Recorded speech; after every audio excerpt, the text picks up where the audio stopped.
ఆర్నమెంట్‌ని మీరు తయారు చేసేటప్పుడు రా గోల్డ్ పెట్టుకొని, దాన్ని చెక్కే ప్రాసెస్‌లో చిన్న చిన్న చిప్ ఔట్ అయిపోయి పడిపోతూ ఉంటాయి. ఆ! వేస్టేజ్ అంటే అదేనా? అంటే వేస్ట్ అంటే వాస్తవంగా అది కాదు. ఆ! ఎగ్జాంపుల్ ఒక 10 గ్రాములు ఆర్నమెంట్ చేస్తామండి. 92% ఉండాలి. 916 అంటే 92%. 8% కాపరు, కాడ్మియము ఆ కస్టమర్ యొక్క ఆర్నమెంట్ బట్టి మేము మిక్స్ చేస్తాం. 8% మిక్స్ చేస్తాం. ఆర్నమెంట్ ఒకరు చేయరు. మీరు నాకు ఆర్డర్ చేశారు. నేనేం చేస్తాను ఇమ్మీడియేట్‌లీ మెల్ట్ చేయడానికి ఒకనికి ఇస్తాను. అంటే నేను కూర్చొని పని చేయలేను కదా! ఒకనికి ఇస్తాను.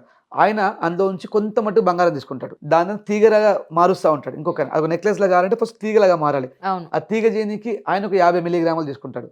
అంతట అన్నీ ఒక బ్లాక్ మైదం పైన పెట్టి సెట్ చేస్తాడు నెక్లెస్ రూపకంగా.